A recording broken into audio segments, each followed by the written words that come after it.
Hello, my name is Okwemi Makanjola. I am a sexual reproductive health consultant, and today we're going to be talking about the role of different members in the family, because everybody has a significant role to play in the well-being of everybody in the family. So we'll be doing father-daughter role, mother-daughter role, father-son role, mother-son role, then sibling-to-sibling roles. So stay tuned. So let's start with mother-daughter role, which is the typical role society highlights every time. Oh, mother, you have to train your daughter, prepare her for marriage, prepare her for this. And it's a great role. And I want mothers to not see this as a task. It is a great way to guide your daughter, and it's a great way to even build friendships that last forever. Me and my mom were like best friends, and I think it's great because as a woman, we go through certain things in our lives that you can put your daughter through and say, oh, and just show her like how you were able to overcome certain challenges that are unique to motherhood or unique to womanhood. So for example, menstruation is a key point. Teaching your daughter how you manage menstruation, teaching your daughters how you manage feelings, how you manage relationships growing up is a way to guide her and to also even guide her her expectations about relationships in general. So as a mom, your role is sisterhood, friendship, and guidance. Yes, discipline is part of it. Please don't throw away discipline at all. They need it. So it's very important that your daughters have you to come to when they have those kind of challenges. Now let's go to father-daughter relationships. I feel like this is a different kind of relationship, and it's important because as a dad, you are setting as an example for men in your daughter's lives. So if you are the kind of dad that you are hitting your daughter's mom, right, you are already setting a pattern in your daughter's mind. So it's very important. Fathers have this role of setting the standard when it comes to expectations of men. As a dad, if you are a person that lives responsibly and you respect your partner, you respect and you take care of your children, you are setting a bar in your daughter's mind that this is the least she should expect from any man she's going to welcome in her life in the future. And it's important that as a dad, from time to time, you can take your daughter out. From time to time, ask her questions about, things she's going through. Let her know that you care. For me, growing up, my mom was always important, but there was something really different about my dad's opinion on something.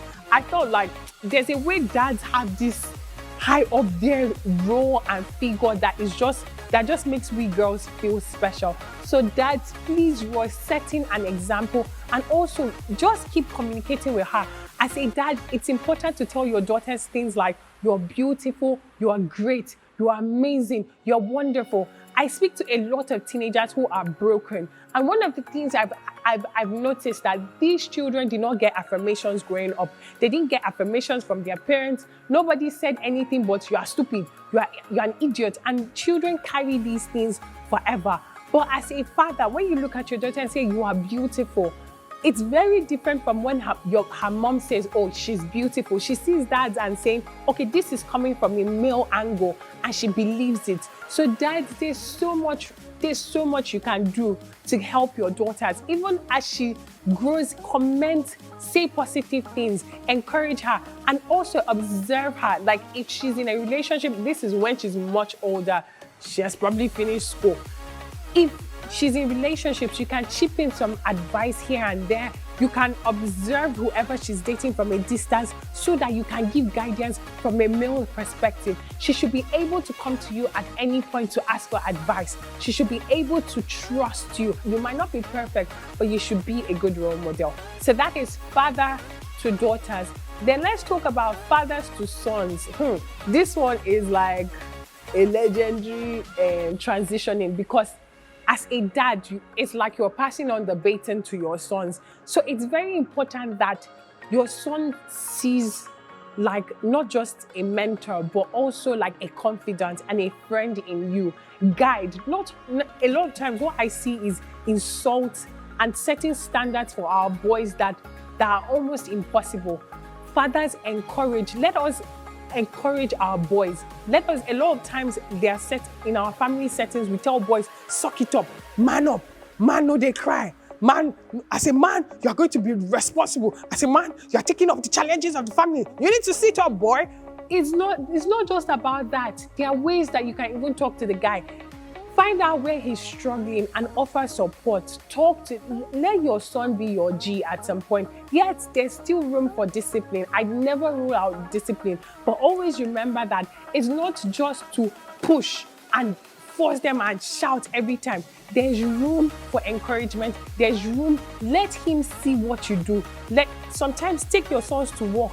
Let them see how you communicate with other people. Let them see you in your work mode. And let them be able to ask you questions, because you are going to serve as that mentor for them for life. So dads, remember, if you're the type of man that you engage in domestic violence, trust me, you are passing this baton on to your son. If you're the alcoholic drunk, you come home, you're drunk, you beat up your kids anyhow, you are passing on a message to your son for him to carry it on to his children and even in his behavior. And for both parents, there are responsibilities that are core to you. If you have so for example, let's say you're a family that everything shit, F you, this, that, you are going to pass it on to your children. So let's be careful as parents who are serving as mentors, who are serving as role models. Sometimes I'm embarrassed on behalf of some parents. We see certain people fighting on the internet. Sometimes when you read the comment section, I'm like, these people are people's parents, so you're an idiot, you're a fool on social media. That's even social media. And your children, so what expectations do you have of your children? Parents, we need to step it up and we need to do better because they are watching us. So I think I've talked about father-sons, now mother-sons. I think a lot of times I envy this relationship, and I'm a proud mom of 2 boys, and I can't wait to be pampered by them. But the great thing about mother-son relationships is that moms, you have a strong role to play in the way your son becomes, a lover in future or a husband in future. A lot of times I see issues and rivalries between wives and mother-in-laws, and these can be curbed early. As a mom, you can teach your sons empathy from very early. You can teach your sons to respect women. You can teach your sons what women expect of men. In this way, you are teaching your son to grow up to be a sensitive, wholesome adult. So moms, please teach kindness. Courage is good for men, but also teach empathy, also teach kindness, and also share some of your experiences as a woman, your struggles as a woman. As a mom, you are going to encourage your boys to say, you have to clean your house, so you're not going to come and marry, then you are going to enslave one girl that will be cleaning up and down. One thing I really loved about my husband's grandmother, I remember when I got pregnant, my husband's grandmother came to the house and she told my husband, I hope she's not the one cooking at this period.